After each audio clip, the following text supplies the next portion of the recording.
Ontem, o jornalista Kennedy Alencar, na CBN, apresentou um novo desdobramento para o caso da Marielle.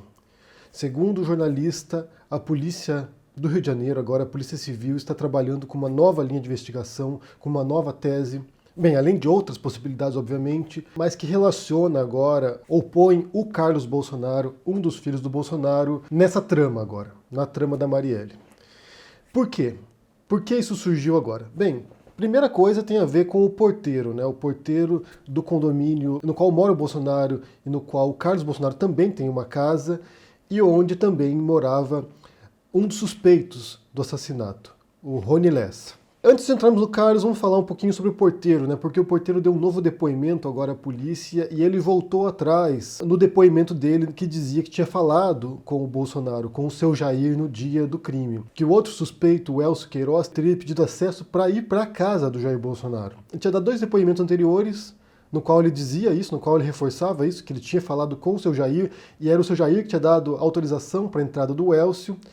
E depois que deu repercussão, né, que isso veio a público e expuseram o pobre do porteiro, né, a revista Veja botou a cara dele numa reportagem, o nome dele, a foto da fachada da casa dele, que é numa favela controlada por milicianos.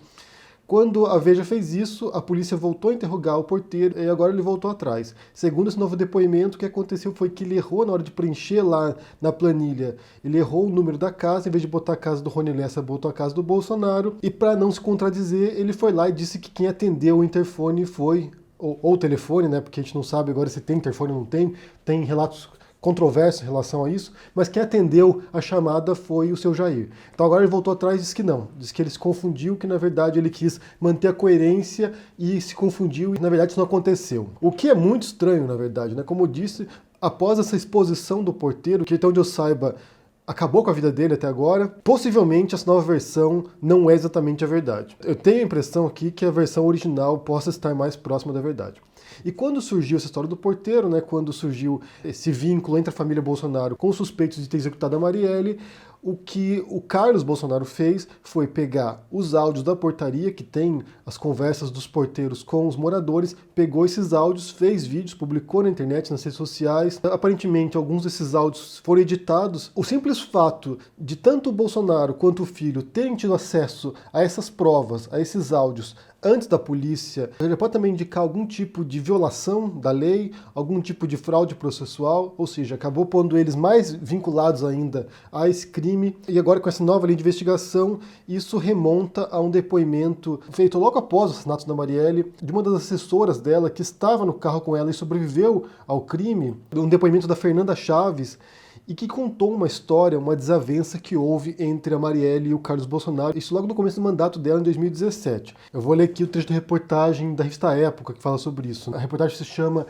"Sobrevivente do caso Marielle revelou à polícia briga de vereadora e Carlos Bolsonaro". Então diz o seguinte aqui: Carlos e Marielle eram vizinhos de gabinete na Câmara. Segundo Chaves, ainda em 2017, Carlos, passando pelo corredor, ouviu uma conversa de um assessor de Marielle com uma pesquisadora mexicana. Ao apontar para o gabinete de Carlos, o assessor referiu-se a ele como fascista. Carlos estava no telefone, mas ouviu e começou a discutir com o funcionário. "Repete, seu merda, repete, você é um merdão, diz na minha cara", gritou Carlos com o funcionário. O funcionário repetia com calma e explicava o que havia dito, mas Carlos não ouvia. Marielle viu a cena e entrou entre os dois. Marielle peitou Carlos e ameaçou chamar a segurança. Conforme mostraram os repórteres Flávio Costa e Bernardo Barbosa, Carlos Bolsonaro depôs à Polícia Civil em 26 de abril do ano passado sobre o incidente. De lá para cá, Carlos parou de entrar no mesmo elevador em que estivesse Marielle ou outra assessora negra da vereadora. Segundo antigos assessores da vereadora, Carlos só entrava no elevador quando estavam assessores brancos da Marielle. Essa é uma reportagem que foi publicada agora em outubro, finalzinho de outubro de 2019. Então, você tem aqui um precedente de uma desavença entre eles. Não sei se seria um motivo suficiente para o Carlos se envolver numa execução da vereadora, né? Realmente me parece muito além do que você poderia imaginar. Mas também a gente não sabe se não houve outros incidentes, outras situações que poderiam levar a algum tipo de vingança do Carlos contra a Marielle. Eu suspeito que seja um motivo muito banal para isso. A principal linha de investigação envolve o Domingos Brazão. Tem sido, há vários meses, o principal suspeito de ser o mandante desse caso, mas também não se sabe qual exatamente era a relação dele com a Marielle. por que ele queria executá-la. Mas o simples fato do nome do Carlos agora entrar nessa história e sugerir certos vínculos ou potenciais motivações para isso já é bastante preocupante. E isso nos remonta também à live que o Bolsonaro fez quando a Globo publicou a notícia do porteiro do condomínio do Bolsonaro, né, mostrando que o porteiro teria ligado para o seu Jair. Isso nos remonta a essa live, que ele estava bastante nervoso, e num ponto ele fala o seguinte aqui, olha. É um desgaste para todo mundo da minha família, todo mundo é suspeito da minha família. Eles querem prender um filho meu. Quando prender um filho meu, eu vou estar satisfeito. Sendo que na reportagem não estabelecia nenhum vínculo entre o porteiro e o Carlos Bolsonaro. Então por que a preocupação do Bolsonaro em prender os filhos dele? Não ficou muito claro isso, porque assim, primeiro porque a acusação contra o Flávio Bolsonaro da rachadinha não levaria à prisão, imagina. Então assim, de onde o Bolsonaro tirou que alguém queria prender o filho dele e por que também? O que levaria a isso? Talvez pudéssemos falar também daquela conversa de WhatsApp que foi fotografada na Câmara, no qual o Bolsonaro falava com o Eduardo Bolsonaro e disse que se ele fosse para Papuda que ele não ia visitá-lo. Pode ser que tenha a ver com isso, prendeu o Eduardo Bolsonaro, mas também o que o Eduardo Bolsonaro fez de errado? A gente não sabe. E com o sumiço do Carlos Bolsonaro das redes sociais, muita especulação surgiu em torno disso e talvez possa também ter algum tipo de relação com essa linha de investigação nova aí da polícia do Rio de Janeiro. Não sabemos porque o Carlos desapareceu, também não sabemos aonde vai levar essa investigação, se realmente vai encontrar algum tipo de motivação maior para isso. Porque já são mais de 600 dias desde a execução da Marielle e ainda não temos muitas respostas sobre isso. 2 suspeitos presos, sem saber quem é o mandante, qual foi a motivação. É um caso cheio de desencontros, cheio de idas e vindas. Eu fiz um vídeo sobre isso aqui recentemente, mostrando os vais e vens dessa investigação, como é uma coisa parece que não avança. É realmente assustador ver o grau de interferência política nisso e como tem sido atrasado isso. Parece que não há interesse em descobrir de fato o que aconteceu. E se isso se levar de fato aos filhos do presidente ou ao filho do presidente, que seja punido, né? Obviamente. E, além disso, outro assunto que povoou as redes sociais ontem foi uma reportagem que saiu na Carta Capital, na edição impressa da Carta Capital, e tinha muita gente me marcando ali para que eu conferisse isso. E algumas pessoas insinuaram que eu devesse dar alguma explicação sobre isso, sendo que não tem nada a ver com isso. E é uma coisa curiosa, né? Porque eu tenho vindo aqui falar muita coisa que é óbvia. A gente chegou num ponto na história da humanidade, na história do Brasil, no qual as pessoas têm que vir aqui publicamente dizer o óbvio, dizer que tortura não é legal, que ditadura não é legal, que apologia a ditadores não é uma coisa legal. Inclusive está prevista no dia 10/12 de 2019, está prevista na Assembleia Legislativa de São Paulo um ato solene em memória do Pinochet. Essa homenagem foi proposta pelo deputado Frederico Dávila, do PSL, que foi um dos coordenadores de campanha do Bolsonaro. Então chegou num ponto no qual você tem que vir publicamente dizer que isso é um absurdo. Você homenagear na Assembleia Legislativa um ditador responsável por dezenas de milhares de mortes no Chile, isso não é aceitável. Então a gente tem que vir aqui falar o óbvio. E uma das coisas óbvias sobre essa reportagem da Carta Capital é que eu não tenho nada a ver com isso. O que se trata dessa reportagem? A reportagem se chama Mulheres que Envergonham as Mulheres.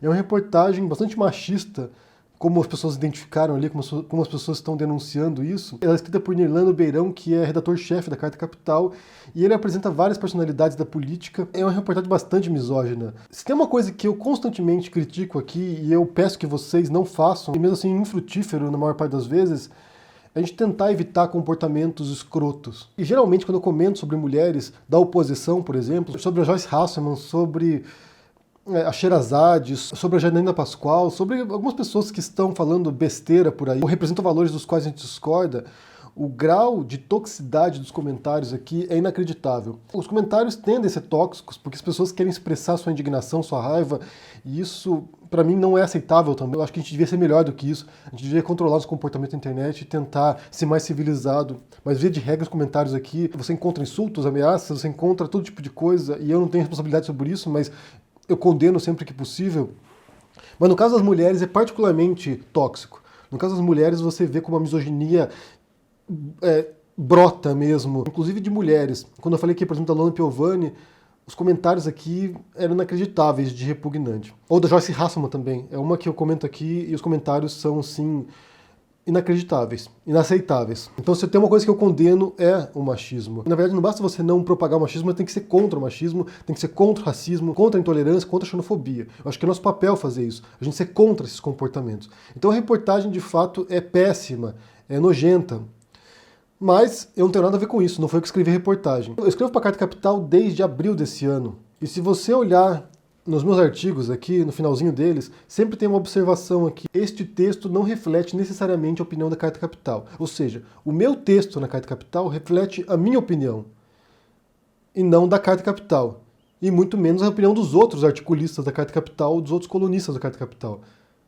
Eu sou uma pessoa que estou emitindo uma opinião lá dentro. Então, obviamente, a opinião do Nirlando Beirão reflete o que ele pensa e não aquilo que eu penso. Ele tem que defender ou se justificar por aquilo que ele escreveu. Isso é óbvio, na verdade. Como eu disse, a gente tem que vir aqui falar o óbvio muitas vezes. E o fato de você ter uma publicação como essa na revista não quer dizer também que toda publicação, todo mundo pense assim na revista, todo mundo concorde com isso. Se você for pensar na história do New York Times, por exemplo, que tem mais de 100 anos, possivelmente ao longo dessa história ali, milhares de artigos nojentos foram publicados lá e que não representam aquilo que o jornal defende. Então, se alguém tem que justificar a publicação desse artigo, é quem escreveu o artigo, quem aprovou esse artigo para publicação. E não tem nada a ver com isso. Isso é até um ponto engraçado que eu tenho que mencionar aqui, eu não sei se eu falei já em algum momento isso, mas para mim a transição da escrita, daquilo que eu produzo textualmente para vídeo, para o YouTube, foi muito traumático por vários sentidos, mas principalmente porque na escrita eu tomo muito cuidado com aquilo que eu falo, com aquilo que eu escrevo, com as palavras que eu seleciono, com o modo como eu construo as frases. Meus textos, meus livros, eu demoro anos para produzir. Por exemplo, esse aqui, Um Cego em Buenos Aires, que é o meu último lançamento. A primeira versão saiu muito rápido, eu escrevi em questão de, 2, 3 meses. Mas para publicar, para poder revisar esse texto, são anos e anos e anos revisando o texto. Porque o meu trabalho sobre a palavra é muito grande. Eu quero que saia exatamente do modo como eu acho que tem que sair.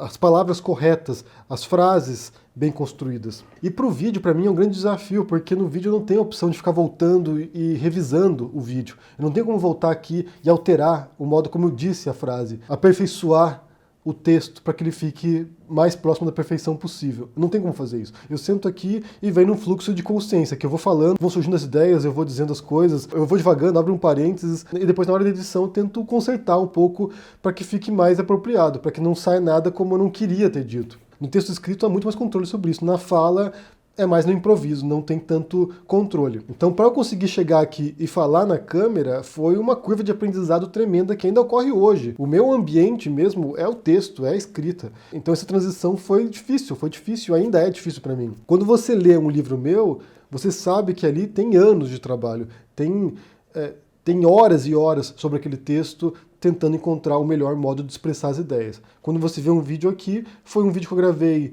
em meia hora, levamos 1 hora aqui para editar o vídeo e ele sai aquilo que saiu.